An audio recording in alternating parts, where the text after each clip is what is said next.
नमस्कार दोस्तों, एक बार फिर से आदाब अर्ज है सभी को। सत श्री अकाल पाजी वहां पर, सलाम वालेकुम, राधे राधे, जय श्री कृष्णा। जो आप बोलना चाहें वहां पर सभी को मेरी तरफ से एक बार फिर से अव्वल दर्जे का नमस्कार है। कोटि कोटि सभी को वहां पर शुभाशीष है आपका, वहां पर आशीष है मेरा, और साधुवाद है कि इतना प्यार दिया आपने वहां पर इस आपके सवाल हमारे जवाब for all the competitive examinations की सीरीज को, कि हम 50 लगा चुके हैं। उसके बाद भी बच्चों ने कहा कि सर कुछ सवाल तो हमारे और करवाएं। हालांकि सवाल आज ज्यादा है आपका, 20-21 नहीं है, पिछले में 21 करवाए, उनको एक साथ ही मैंने समेकित कर दिया। मैंने कहा था कि 500 सवालों तक आते आते आपके सवाल हमारे जवाब सीरीज है उसको हम रोकेंगे, लेकिन बच्चों के सवाल आए उनको मैं नहीं रोक पाया, तो उनको इकट्ठा करके आज करीब करीब हम जितने भी 30, 35, 40 जो भी सवाल होंगे उन सबको इसी के तहत लेंगे और आज इसे विराम भी देंगे। बेटा आपके सवाल हमारे जवाब सीरीज आज ये लास्ट लेक्चर होगा इस सीरीज का। हालांकि रीट इंपॉर्टेंट एमसीक्यूज अलग से चल रहा है, वो एक अलग पैटर्न पे जाएगा आपका वहां पर, फिर कुछ नया आपका स्टार्ट वहां पर हो ही जाएगा। लेकिन इसका जो हमारा टारगेट 50 का था हम कंप्लीट कर चुके हैं। एक आपको प्लस में ऑफर में ही दिया जा रहा है, फ्री ऑफ कॉस्ट, सारा फ्री ऑफ कॉस्ट है, लेकिन ऑफर प्लस ऑफर आपको वहां पर मिलने को आ रहा है। और आज की आपके सवाल हमारे जवाब सीरीज में सबसे ज्यादा क्वेश्चंस आज तक के वीडियोस में आपको देखने वाले हैं, तो चूकना मत, वीडियो के एंड तक बने रहना। बच्चों ने वहां पर बहुत अच्छे सवाल पूछे हैं, उनको इकट्ठा करके डाल दिया। अब आपके सवाल हमारे जवाब के नाम से जो आप सवाल पूछा करते थे बेटा, उनको विराम लगा दीजिए, ठीक है। अब इसके बाद में वहां इस सीरीज में इन क्वेश्चंस को लिया नहीं जाएगा। बड़े प्यार के साथ में, बड़े विनम्र अंदाज के साथ में आपको ये चीज आपका बड़ा भाई कह रहा है कि टाइम की शॉर्टेज होती है, जो टारगेट आपके साथ में जो कमिट किया था उसको हमने पूरा कर दिया है। अब कोई ऐसा सवाल होगा तो उसे रीट इंपॉर्टेंट एमसीक्यूज के तहत आपका लेकर उनके अंदर आपका बता दिया जाएगा, ठीक है। तो मिलते हैं वहां पर अपने इस सवाल से। अपना सवाल क्या पूछा बच्चे ने वहां पर, यह सवाल है the literary term for the choice of words in a piece of writing is called, ठीक है। ये जो पार्ट है ये बेटा अपना लिटरेरी टर्म के लिए काम में लिया जाता है या फिर लिटरेरी डिवाइस के लिए वहां पर आपका काम में लिया जाता है, पोएटिक डिवाइस या फिर आपका फिगर ऑफ स्पीच के रूप में काम में लिया जाता है। तो यहां पर ये जो लिटरेरी टर्म होता है कि शब्दों को कैसे चुनना है, उसे अपन नाम देते हैं बेटा आपका पद परिचय का नाम वहां पर देते हैं, और पद परिचय को अपन बोलते हैं डिक्शन। बाकी चीजें इसके इर्द गिर्द नहीं है, ये विषय वस्तु है, ये स्वर या सुर का लहजा है, और ये संरचनात्मक अनुबंध है। अगली बात पे आ जाएं, यहां पर हमसे क्या पूछ लिया अगले ने, वहां पर आपका सिनोनिम पूछ लिया, वोकैबुलरी आपकी पूछ ली, समानार्थी शब्द हमसे वहां पर आपका पूछा गया है कि choose the synonym for pernicious. Pernicious का सिनोनिम क्या है, जो वहां पर विध्वंसक होता है, बहुत ज्यादा नुकसान करने वाला होता है, उसे अपन पर्निशियस का नाम देते हैं हाईली डिस्ट्रक्टिव, उच्च तौर पर जो विनाशक है, फायदेमंद नहीं होता है, ठीक है, नुकसान रहित नहीं बल्कि नुकसान के साथ होता है, मददगार नहीं होता है बल्कि विनाशक के अंदाज में आपका वहां पर इसे लिया जाता है। अगले सवाल पे आ जाएं, the main limitation of TPR, ये पहले भी आपको बताया था मैंने, टीचिंग मेथड से जुड़ा हुआ सवाल बच्चे ने हमसे वहां पर पूछा है आपका, ठीक है। अब टीचिंग जो मेथोडोलॉजी है उसके अंदर, पेडागोजी के अंदर आपका वहां पर टीपीआर मतलब टोटल फिजिकल रिस्पॉन्स है, उसकी कमी क्या है, उसका डिसएडवांटेज क्या है, उसकी डीमेरिट हमें वहां पर देखने को क्या मिलती है, ठीक है। वो जो कम इफेक्टिव होती है, काफी कम प्रभावशाली वहां रहती है जब आपका शिक्षण करवाया जाता है, जब आपकी टीचिंग करवाई जाती है। तो इसमें क्या होता है कि जो हमारी एब्स्ट्रैक्ट कॉन्सेप्ट्स होती है, मतलब अमूर्त जो आपकी धारणाएं होती हैं, और साथ में आपका रीडिंग और राइटिंग, इन पे फोकस बहुत कम रहता है और इस वजह से बच्चा पिछड़ जाता है आपका, ठीक है। हालांकि बाकी चीजों का इसका रिलेशन रहता है, ज्यादा वहां भी नहीं रहता है, लेकिन सबसे बड़ी कमी है, लिमिटेशन ये है, एब्स्ट्रैक्ट कॉन्सेप्ट्स वाला है आपका वहां पर, ठीक है, और रीडिंग राइटिंग वाला है। अगले सवाल पे आ जाएं, 519 वाला। ये सवाल जैसा आप देख पा रहे हैं आपका वहां पर बार बार होता है ना कि हम अपने काम से काम नहीं रखते, हम अपना ख्याल कम रखते हैं और जो साथ वाला या बाहर वाला होता है उसका ख्याल अपन ज्यादा रखते हैं। तो ये जो इडियम है, लोकोक्ति या मुहावरा है, कौन सा, टू पुल वंस लैग वाला, कि किसी की टांग खिंचाई करना, इसका मतलब क्या है, ये तो आसानी से आप बता देंगे ना। किसी को चिढ़ाना है, ठीक है, किसी के साथ में उपहास उड़ाने का काम करना है, मजाक उड़ाना है, चुटकुले के रूप में उसे लेना है, ये होता है किसी की टांग खिंचाई वहां पर करना, ठीक है, टू पुल वंस लेग वाला। अगला सवाल आपका कि निम्नलिखित में से कौन सा ऐसा अपना साउंड है जिसे बाइलेबियल नेजल साउंड कहते हैं, जहां पर दोनों होंठ भी काम आते हैं, बाइलेबियल और नेजल, नाक भी आपका वहां पर काम में आता है। ये सवाल बच्चा आपने जो मुझसे पूछा है, ये सवाल है आपका फोनेटिक्स का सवाल आपके समक्ष रखा गया है, ठीक है। तो इस नेचर को आप पढ़े वहां पर 520 वाले पार्ट के अंदर, उसे चेक करें। तो ये जो साउंड है नेजल भी और बाइलेबियल, ये होता है मै साउंड, ठीक है, मैं, नाक को भी यूज में लोगे और दोनों होठों को भी आप वहां पर यूज में लोगे। तो यहां पर न, उंग ऐसा नहीं होगा, रे साउंड ऐसा वहां देखा नहीं जाएगा। अगला है choose the sentence with the correct use of the conditional perfect tense. Third conditional में अगले ने पूछा है, बच्चे ने बिल्कुल डिटेल में सवाल आपके समक्ष रख दिया है, अब आपका गलत नहीं होना चाहिए।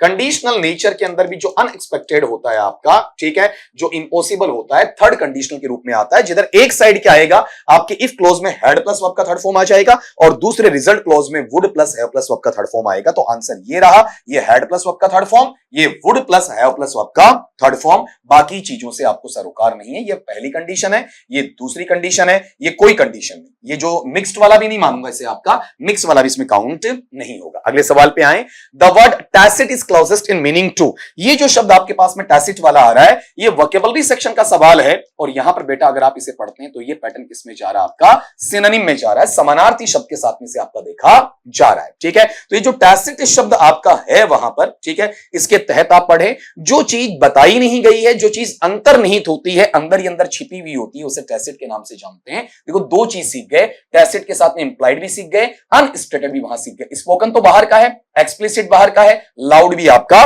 बाहर का बनता है। अगले सवाल पे आ जाएं। Next question. The term for relationship between the structure of a test and a curriculum content it covers is. तो यहां पर ये जो सवाल अपने पास में है, ये मेथड्स ऑफ इवेल्युएशन के अंतर्गत आपसे वहां पर पूछा गया है और उसी के आधार पर, उसी के तर्ज पर ये सारी चीजें आपको वहां पर देखनी होती हैं। अगला क्या कह रहा है, ऐसा टर्म जो संबंध बताता किस किस के बीच में, कि आपका टेस्ट का स्ट्रक्चर वहां पर क्या बनता है, ठीक है, और प्लस में जो करिकुलम कंटेंट है, आपका पाठ्यक्रम है, उसकी विषय वस्तु वहां पर क्या बनती है, इन चीजों को जोड़कर वहां पर बताया जाए तो उसकी वैधता की बात वहां पर करेगा कि वो टेस्ट अपना वैध है या नहीं। बिल्कुल यहां पर ये गौर करना, आप कहीं कंफ्यूज हो जाओ, रिलायबिलिटी में, विश्वसनीयता पे नहीं जाएगा, वैधता पे बात वहां पर करेगा, इसमें प्रैक्टिकलिटी या वॉशबैक पे बात आपका नहीं करेगा। ठीक है, अच्छा कंफ्यूज करने वाला सवाल बच्चे ने वहां पर पूछा है और आपके मद्देनजर ये सवाल इंपॉर्टेंट भी वहां पर रहेगा। 524 का सवाल है, ये सवाल बच्चा चाहता है आपका वर्ड फॉर्मेशन में, ठीक है, शब्द निरूपण के अंतर्गत इसे वहां पर आपकी चीजों में रखा जाता है या उसके साथ में इसे आपका अटैच किया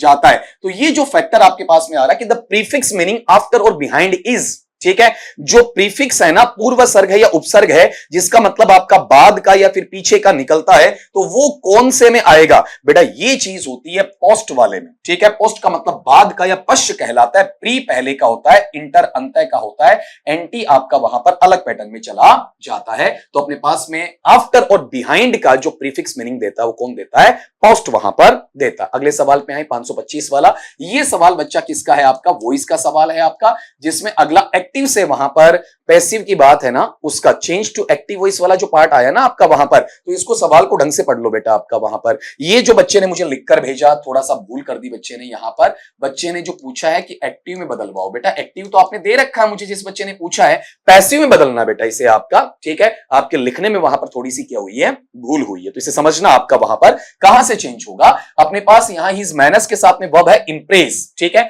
ये वर्ब का फर्स्ट फॉर्म है और बेटा वर्ब का फर्स्ट फॉर्म चेंज किस में होता है, इज या एम या आर, इन तीनों में से एक लेकर आओ सब्जेक्ट के अकॉर्डिंग और प्लस में पास्ट पार्टिसिपल या वर्ब का थर्ड फॉर्म लगा दो।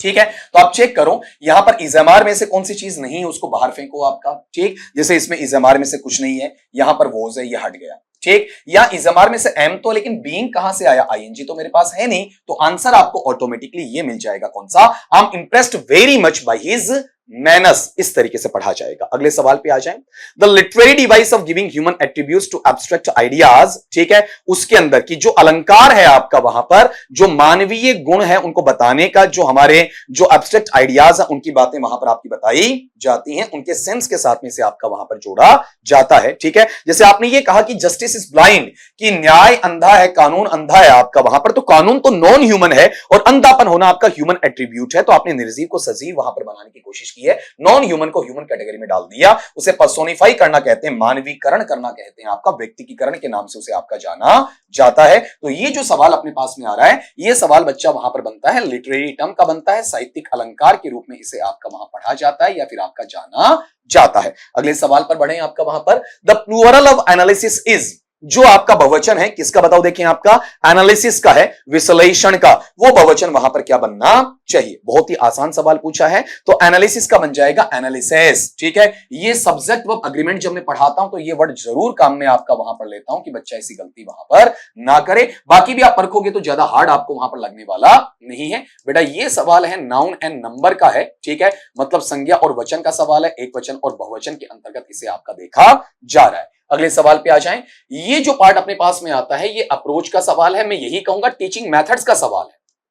मेथड के साथ में चोली दामन का साथ किसका है वहां पर बताओ, देखें अप्रोच के मैनर का सवाल आपको वहां पर देखने को मिलता है। तो ये जो अप्रोच या उपागम है जो कि आपकी राइटिंग या लेखन शैली का है, जो कि प्रकाश डालता है किसके ऊपर, प्राथमिक स्तर पर उस फाइनल टेक्स्ट के बारे में जहां पर हमारा व्याकरण है या फिर हमारा जो स्ट्रक्चर या संरचना है उसके करेक्शन या उसकी जो शुद्धिकरण की स्थिति होती है उसको इसके अंतर्गत आपका शामिल किया जाता है या इसके अंतर्गत आपका वहां पर रखा जाता है। मतलब कुल मिला के आप रिजल्ट चाहते हैं तो रिजल्ट कहां से मिलेगा वो देख लो। प्रोसेस तो आपका चल रहा है तो यहां रिजल्ट कैसे मिलेगा आपका वहां पर, ठीक है। आप जॉनर अप्रोच या जॉनर अप्रोच की बात करते हैं, तंतु तक सीमित रहते हैं। कम्युनिकेटिव अप्रोच तो आपका फ्लुएंसी के लिए आता है। तो टोटली आपका रिजल्ट कहां जाता है, आउटपुट कहां जाता है, कॉन्सिक्वेंस कहां जाता है, आपका प्रोडक्ट के नेचर पे चला जाता है, उसके अंतर्गत इसे आपका रखा जा सकता है। अगली बात पे अपन आते हैं वहां पर 529 वाला सवाल। तो ये बेटा अपने पास में फिर से किसका सवाल है, सिनोनिम का सवाल है आपका, ठीक है, या फिर अपने पास में वोकैबुलरी का समानार्थी शब्द का सवाल देखने को मिल रहा है। वर्ड अगले ने क्या दिया, द वर्ड स्पीशियस मीन्स, ये जो शब्द है अपने पास में कौन सा आपका स्पीशियस, इसका नेचर आपको वहां पर परखना है। ये गलतियां बेटा बिल्कुल ही नहीं करनी है, वन बाय वन सारा को छूट ना जाए, इसलिए मैंने स्लाइड को पीछे लिया आपका, ढंग से पढ़ लेना, ये गलती आपकी होनी नहीं चाहिए। स्पीशियस वो है जो वहां पर क्या होता है, स्पष्ट तौर पर आपको ऐसा लगता है कि यार ठीक ठाक सा है, बढ़िया है आपका, ठीक है, देखने में ठीक लगे आपका, बाहर से आउटर अट्रैक्शन दे दे, लेकिन वाकई में वो झूठा होता है, उसे अपन क्या कहते हैं आपका स्पीशियस कहते हैं, ठीक है। जो असली है वो जेन्युइन होता है, ठीक है, ये प्रकृति पे आ जाएगा, ये वास्तविक पे आ जाएगा। तो कहीं ना कहीं फॉल्स नेचर किसमें आता है, स्पीशियस में आता है। 530 पे आप ले आए। यहां पर फिर से सवाल आपके पास में किसका है, फोनेटिक का है। मैंने कहा था ना बेटा कि अब सवाल ज्यादा लूंगा आपका, आज वाली क्लास में जितने आगे सारा अब तक आए उनको सबको समेकित करके एक जगह मैंने वहां पर डाल दिया। कुछ छूट जाएगा उसको पर्सनली जवाब मिल जाएगा आपका, या फिर आपका एप्लीकेशन में किसी कोर्स के अंदर से सोल्व करवा दिया जाएगा। तो आइडेंटिफाई द वोइस्ड अल्वियोलर फ्रिकेटिव, अगले ने वोइस्ड बोला है, अल्वियोलर बोला है और साथ में बेटा फ्रिकेटिव बोला है। तो ये जो आपका संगम है ये कौन सी साउंड में आएगा, जय साउंड में आएगा, फे में, से में और वह साउंड में नहीं रहेगा।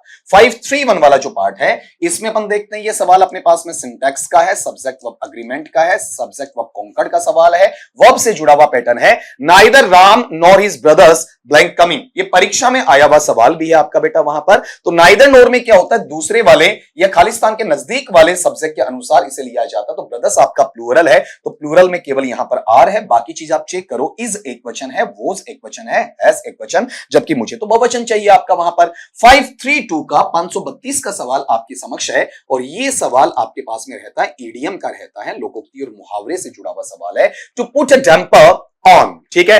अब इसको अगर आप देखेंगे तो इजीली आपको पकड़ में आ जाएगा। क्या कहा जाता है, जब आप किसी को नीचा दिखाते हैं, किसी को निराश करते हैं, भग्नाशित करते हैं, किसी का हौसला तोड़ते हैं आपका, किसी को डीमोटिवेट करते हैं, उसे कहते हैं to put a damper on वाला, मतलब टू हैव अ डिप्रेसिंग, निराशाजनक और डिस्करेजिंग, हतोत्साहन वाला प्रभाव या परिणाम डालने की कोशिश करते हैं, वो पार्ट इसमें आता है। इनकरेज थोड़ी करते हैं, उत्साहित नहीं करते हैं, आग जलाते हैं, बिल्कुल नहीं। आप उत्सव मनाते हैं, बिल्कुल नहीं आपका।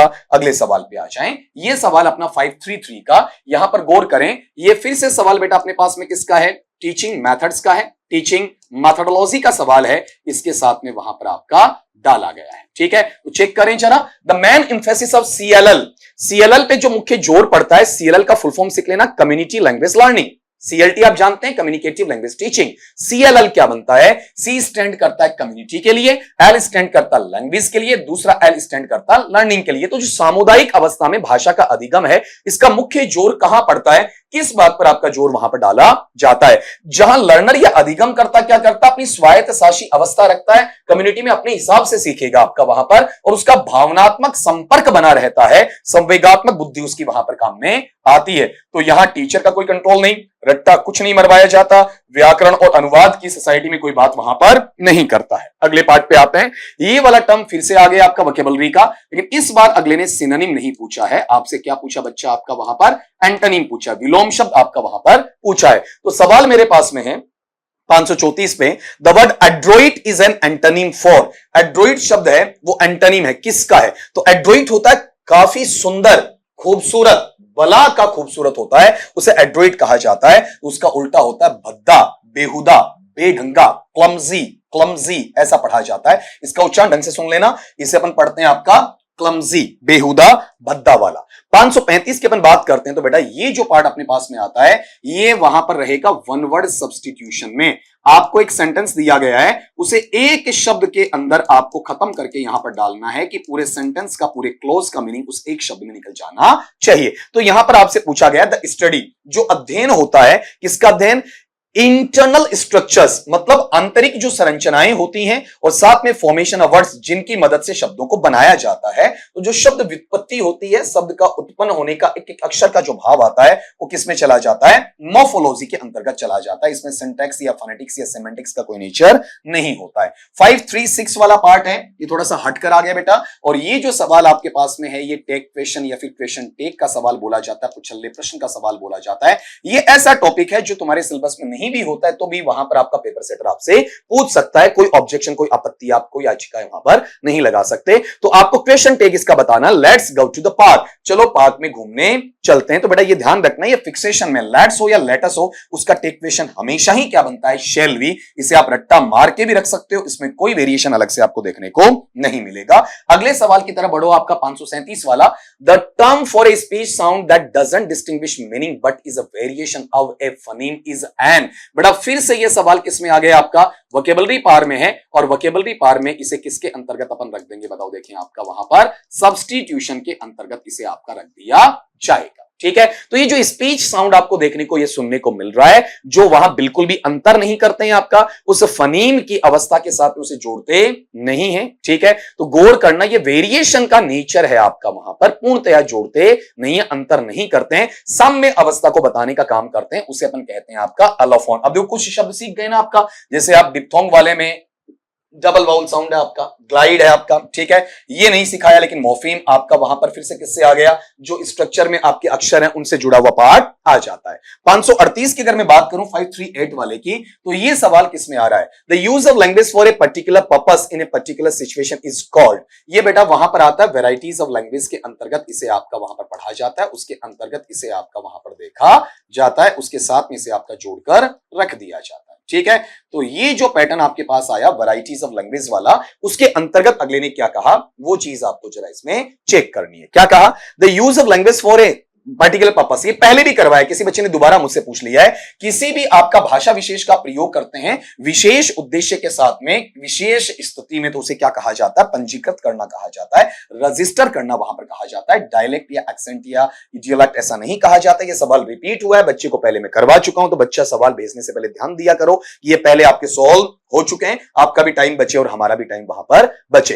अब ये अगला सवाल है, ये फिर से आपका वोकैबुलरी का सवाल है, आपका शब्द भंडार का सवाल आपको देखने को मिल रहा है, और ये सवाल बच्चा ये किस में चला जाएगा? आपका सिनोनिम में चला जाएगा, समानार्थी में आपका चला जाएगा। अगले ने ये पूछा, ये जो शब्द अपने पास में लग्ब्रियस, इसका मीनिंग क्या है? जहां पर आप क्या होते हैं? टूट जाते हैं, बिखर जाते हैं आपका, ठीक है, चूर चूर हो जाते हैं आपका, निराश हो जाते हैं, दुखी रहते हैं, वो पार्ट इसमें आता है। सोरोफल और डिसमल। सोरोफल सबको आता है, लेकिन डिसमल सीख लेना। देखो दो वर्ड आपके सीखने के लायक हैं, लग्ब्रियस और डिसमल वाला, ये आपको वहां पता होना चाहिए। अगले सवाल पे आते हैं 540। ये फिर से आपका फिगर ऑफ स्पीच या लिटरेरी टर्म है, उसके अंतर्गत आपका वहां पर रखा गया है। अब ये लिटरेरी टर्म्स वाला जो पैटर्न आपको देखने को मिल रहा है बेटा वहां पर, तो ये गौर करना, ये लिटरेरी डिवाइस, ये साहित्यिक जो युक्ति है, जहां पर एक स्पीकर है, एक वक्ता क्या करता है? एड्रेसेस, मतलब संबोधित करता है एक ऐसे व्यक्ति को जो व्यक्ति वहां पर है ही नहीं, जो आपको देखने को नहीं मिलेगा, और या फिर ऐसा जो निर्जीव है, निर्जीव नहीं भी है तो पेड़ पौधा पशु पक्षी हो सकता है, लेकिन वो वहां पर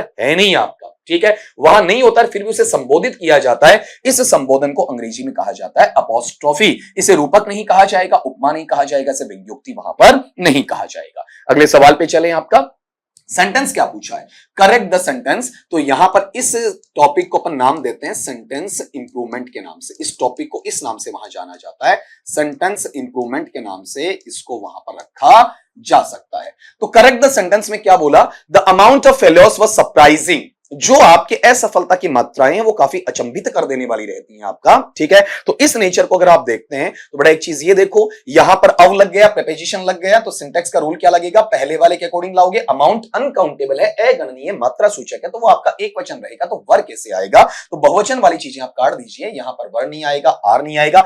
एरर तो इसमें है, तो नो एरर में कहूंगा नहीं, गलती आपकी यहां पर है, इसकी जगह क्या होना चाहिए आपका, वॉज होना चाहिए। तो answerable situation will be that the amount of failures was surprising. Next सवाल पे आ जाओ। The main goal of functional grammar is to describe language based on, ठीक है, ये वहां पर आपका टीचिंग मेथोडोलॉजी के अंदर एक टॉपिक चलता है, टीचिंग ऑफ ग्रामर, ठीक है। इसके नाम से वहां पर ये टॉपिक आपको पढ़ना होता है। व्याकरण का अध्यापन कैसे किया जाए, बच्चे को व्याकरण कैसी पढ़ाई जाए, उसके अंतर्गत ये सवाल आपसे पूछा है। ग्रामर नोशनल भी होती है, ग्रामर फंक्शनल भी होती है। तो फंक्शनल ग्रामर है, क्रियात्मक जो आपकी ग्रामर है, उसके अंतर्गत आपसे वहां पर सवाल पूछा गया। तो 542 में क्या कह रहा है, अपनी फंक्शनल ग्रामर वो होती है जो आपके संप्रेषण के उद्देश्य के लिए काम में ली जाती है और सामाजिक स्तर पर आपको बेहतरीन वहां पर बनाती है। ये केवल स्ट्रक्चर पे नहीं टिकती है, केवल आपकी मानसिकता पे नहीं टिकती है, ये केवल परिप्रेक्ष्य के नियमों तक नहीं टिकती है। इसमें शब्दों का वर्गीकरण, ये फलाना ढिमकाना, आपका वर्ड कैटेगरी आ गया, ओपन क्लास आ गया, क्लोज क्लास आ गया, ऐसी बकवास नोशनल ग्रामर में होती है, फंक्शनल में कभी नहीं होती है, ठीक। अगली बात पे आ जाएं, द ईडियम। ये बेटा बहुत बार मैं बोलता हूं कि गोद वाले को छोड़ के पेट वाले की आस नहीं करनी चाहिए। वोकैबुलरी सेक्शन में ईडियम आपसे पूछा हुआ है, a bird in the hand is worth two in the bush. एक पक्षी जो आपके हाथ में, उसे छोड़कर उन दो पक्षियों की तरफ आप क्यों भाग रहे हैं जो झाड़ी पर है। हो सकता है वो भी आपके हाथ वहां पर नहीं आए। तो आपको हमेशा संतुष्ट होना चाहिए उस चीज के साथ में जो आपके पास है, उस चीज को लेकर कभी चिंता मत करना जो आपके पास वहां पर नहीं है, ठीक है। ये चीज, ये बहुत बेहतरीन ईडियम मानता हूं, मेरी भी अच्छी जो आपकी पसंदीदा ईडियम्स है उनमें से एक इसे काउंट किया जा सकता है। 544 वाले में, 44 वाले में देखना आपका वहां पर, यहां ये जो सवाल है, ये फिर से सवाल किसका बेटा, आपका वहां पर फोनेटिक्स का है, आपका ध्वनि शास्त्र है, उसी से आपका वहां पर जुड़ा हुआ, फोनोलॉजी से आपका जुड़ा हुआ। सवाल क्या है, द साउंड ई है, डिप्थोंग है, ग्लाइड है, कौन से वर्ड में, एज इन नियर। नियर के अंदर जो ई साउंड आपको देखने को मिल रहा है, तो वो जो साउंड है वो साउंड कैसा है, सीधा सा भी मैंने बोल ही दिया बेटा, ग्लाइड है, डिप्थोंग के नाम से इसे आपका वहां जाना जाएगा, ठीक है। तो यहां चेक करो, इसमें आप ऐसा भी कह सकते हैं, इसका एक टर्म ये भी आपको मिल सकता है, वाउल ग्लाइड, इस नाम से भी इसे आपका पढ़ा जा सकता है। अगले सवाल पे आ जाएं, 545 वाला पैटर्न है, उसके अंदर जरा चेक करें आपका वहां पर। अगले ने कहा choose the synonym for record. अब यहां पर अगर इसको देखते हैं तो ये सवाल मेरे पास में वोकैबुलरी का पार्ट है और ये सिनोनिम समानार्थी शब्द है, वो वहां पर आपसे पूछना चाह रहा है अगला, ठीक है। और इजी पैटर्न है आपका वहां पर, कहीं पर भी ऐसा नहीं जो कि आपको वहां पर हार्ड लग रहा हो। इसका उच्चारण भी करें तो बड़ा ढंग से कर लेना, इसे साइनोनिम नहीं पढ़ेंगे, क्या पढ़ेंगे आपका, सिनोनिम पढ़ेंगे। तो एक्चुअल में इसका मीनिंग क्या है, पहले तो वो जांचे ना आपका, ठीक है। जो आपका अवज्ञाकारी होता है, जो आपकी आज्ञा का पालन नहीं करता है, जो डेफिएंट होता है, डिसओबीडियंट होता है, ओबीडियंट नहीं बल्कि डिसओबीडियंट होता है, जो नॉन कोऑपरेटिव होता है, जो वहां पर अपने आप में बहुत बड़ा समझने वाला, सुपर ईगो नेचर वाला होता है, ऐसे बच्चे को अपन कहते हैं आपका विकल्पमेंट, ऐसा वहां पर पढ़ा जाता है। 547 वाला पार्ट है आपका, यहां पर गौर करेंगे उस वाले पार्ट में, ठीक है। एक जो क्वेश्चन आपका वहां रहा है उसको मैं इसमें निकाल दूंगा आपका, वो समस्या आपकी बननी नहीं चाहिए बच्चा। जहां पर ये सवाल 547 सीधा आ गया तो ये लो, ये आगे पीछे रह गया था, इसको मैंने ठीक कर लिया। 546 वाला सवाल आपके पास में यहां पर है, इसको देखना जरा। यहां अगले ने क्या कहा कि जो अपनी ऐसी अप्रोच है, मतलब ये जो पार्ट है ये अपने पास में फिर से किसका काम में लिया जा रहा है बच्चा, आपका वहां पर टीचिंग मेथड्स का ही काम में लिया जा रहा है, या शिक्षण जो विधियां हैं, पद्धतियां हैं, उसी का इसमें आपका काम में लिया जा रहा है। तो ये जो अप्रोच है जो फोकस करती है किसके ऊपर, टीचिंग या अध्यापन के लिए, शिक्षण के लिए, जिसमें चारों स्किल्स हैं, लिसनिंग, स्पीकिंग, रीडिंग और राइटिंग, वो क्या होती हैं आपका एक सुनिश्चित मसले में रहती हैं। एक आपका वहां पर क्रमागत अवस्था में रहती हैं, वो कौन सा होता? तो ऐसा अप्रोच जो सबसे ज्यादा इनको प्रॉपर वे में काम में लेता, वो केवल क्या है आपका? स्ट्रक्चरल अप्रोच है आपका, जो सेंटेंस पैटर्न्स पे हद से ज्यादा क्या करवाता है? प्रैक्टिस करवाता है। अगले सवाल पे आ जाएं बेटा आपका वहां पर, जहां में एक पोज लेना पड़ा, मजबूरी थी कि एक सवाल आगे पीछे हो गया आपका वहां पर। द वर्ड एमेलियोरेट मीन्स, ये बच्चा वोकैबुलरी सेक्शन का सवाल है, और एक बार फिर से मैं इसके साथ में अटैच करूं तो ये सवाल मेरा किसका हो जाएगा? सिनोनिम का हो जाएगा। ठीक है, तो अमेलियोरेट, एमेलियोरेट का मीनिंग वहां पर क्या बनता है? जब आप किसी चीज को सुधारते हैं, अच्छा बनाते हैं, बढ़िया बनाते हैं, टू मेक बेटर, और टू इंप्रूव वाला पार्ट इसके साथ आता है। खराब करना, उपेक्षा करना, नष्ट करना, ऐसा इसका कोई पैटर्न देखने को नहीं मिलता है। अब अगले सवाल की तरफ अपन वहां पर बढ़ते हैं। Choose the correct question tag. तो बेटा ये सवाल फिर से ग्रामेटिकल नोशन में आ गया। टेक क्वेश्चन या क्वेश्चन टैग है, उसका सवाल हमें वहां पर आपका देखने को मिलता है। ठीक है, तो अगले ने कहा कि हार्डली एनीबडी केम। टेक क्वेश्चन का मसला क्या होता है बेटा? आपका पॉजिटिव का नेगेटिव बनाते हैं, नेगेटिव का पॉजिटिव बनाते हैं। तो आप चेक करोगे बच्चा, यहां वाले पार्ट में अपने पास में ये हार्डली नेगेटिव है, एनी नेगेटिव है, मतलब पॉजिटिव में आना चाहिए। ठीक है, केम है वो आपका प्रिंसिपल वर्ब या मैन वर्ब है, तो वर्ब का सेकंड फॉर्म या पास्ट फॉर्म लेगा, उसका ऑक्सिलरी वहां डिड बनता है।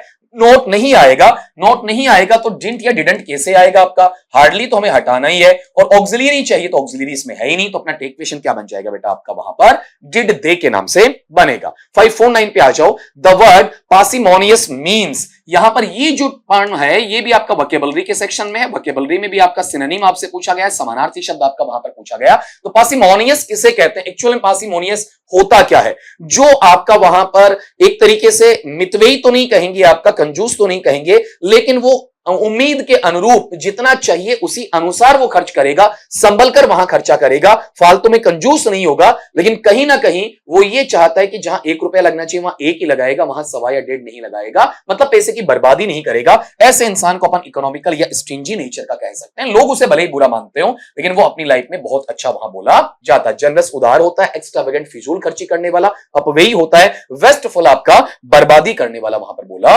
जाता है। अब यहां पर ये जो पैटर्न आ गया टीचिंग मेथोडोलॉजी के अंदर, मेथड्स ऑफ इवैल्यूएशन के तहत ही आता है।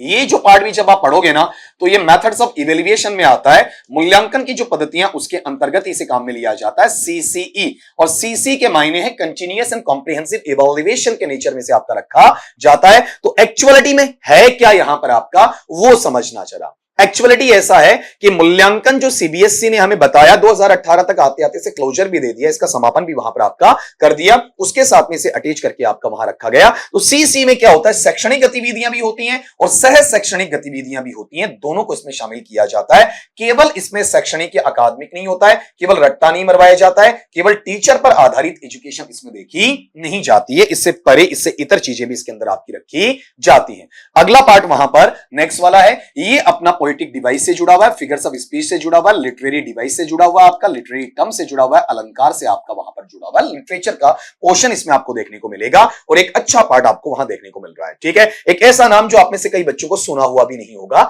लिटरेरी टर्म ऐसा साहित्यिक अलंकार जिसमें आप रेपिटेशन करते हैं, पुनरावृत्ति करते हैं, किसके लिए? फाइनल वर्ड की, अंतिम शब्द की वहां पर करते हैं आपका। ठीक है, और या अंतिम फ्रेज की करते हैं सक्सेसिव क्लॉजेस में। लगातार आने वाले जो आपके क्लॉजेस होते हैं उनके अंदर क्या करते हैं? लास्ट वाला जो टुकड़ा होता है, लास्ट वाला जो वर्ड होता है, उसको बार बार आप रिपीट करते हुए चलते हैं। इस रेपिटेशन को अपन, शुरुआत में आता है एनाफोरा होता है, शुरुआत में आने वाला क्या है? एनाफोरा है, और लास्ट में आने वाला है वो एनाफोरा नहीं है, वो रेपिटेशन बिल्कुल अलग जाएगा। तो दो चीज तो मैं सिरे से खारिज कर देता हूं, काट देता हूं, ये एलिटरेशन और कॉन्सोनेंस, ये तो अलग है, साउंड पे टिक गया आपका। अब दो आपके पास में बचे, तो शुरू वाला एनाफोरा में काउंट होता है, और जो लास्ट वाला है ना बेटा, ये एनाफोरा में नहीं बल्कि एपिस्ट्रोफी यहां पर आपका काउंट करके दिया जाता है। तो अगर इन पैटर्न को आप सीख पा रहे हो, तो आज देखो आपने सवाल कहां से लिए? 516 से लिए। ठीक है, मतलब करीब करीब 36 क्वेश्चन मैंने करवाए। एक वक्त ऐसा था कभी कभी आपके सवाल हमारे जवाब 3 या 4 सवालों में खत्म हो जाता था, और आज मैंने 36 ले लिए। लेकिन एक तरीके से हमारी टीम के लिए खुशी की बात है कि हमने टारगेट से क्लास ज्यादा दी है, 500 की बजाय हमने 551 सवाल ज्यादा दिए, एक क्लास आपको ज्यादा दी आपका वहां पर। ठीक है, तो हमारे लिए बहुत बेहतरीन अचीवमेंट या उपलब्धि मानी जाएगी। आप लोगों के लिए थोड़ी निराशा हो सकती है कि सर ऐसी अच्छी सीरीज को आप बंद क्यों कर रहे हैं? तो रीजन है कि जो हमारा एक टारगेट होता है उसे कंप्लीट करने के बाद में हमें कभी ना कभी कोई इनोवेशन या नवाचार तो करना पड़ता है, तो उसके साथ हम जुड़ेंगे। चाहे वो रीड के इंपॉर्टेंट एमसीक्यूज है, उनके साथ जुड़ जाएं आपका। ठीक है, अगर उनके साथ हम नहीं जुड़ते हैं तो फिर आपका वहां पर एक नया सीरीज अपन और वहां पर लॉन्च कर देंगे, और चलते रहना है। और अभी कह रहा हूं कि जो आज पहली बार इस वीडियो को देख रहा है बेटा, 1 से लेकर 51 तक पूरे देखना, 551 51 सवाल तुम देखोगे ना तो तुम्हारे दिमाग की बत्ती जलेगी, ठीक है। तुम्हें किसी प्रैक्टिस बुक की जरूरत वहां पर नहीं पड़ेगी, इससे बढ़िया कोई प्रैक्टिस नहीं होगी। और रीड इंपॉर्टेंट एमसीक्यूज को तो हम वहां पर करीब करीब 900 सवाल तक लेकर जाएंगे, तो 900 प्लस 500 1400 और साथ में 51 1451 सवाल हो गए। इतने ऑब्जेक्टिव टाइप क्वेश्चंस तुम्हें डिफरेंट टॉपिक्स के एक जगह एक प्लेटफॉर्म पे मिल रहे हैं, तो कितनी बेहतरीन बात वहां होती है। अलग से कुछ खरीदना नहीं है, घर बैठे बैठे सुविधा आपको वहां पर मिल रही है, ठीक है। तो कहते हैं कि हिम्मत के हारे हार है और हिम्मत के जीते जीत है, खुद के हारे हार है, खुद के जीते जीत है। तो अपनी इसी जीत के अंदाज के साथ में कि आप मुझे सिलेक्शन दोगे, और ये शुभाशीष देते हुए आपसे इस सीरीज के मसले में विदा लेना चाहता हूं। लेकिन वही पुराना तकिया कलाम, हां जी बोले मेरे साथ, स्वस्थ रहें, मस्त रहें, लेकिन पढ़ते रहें।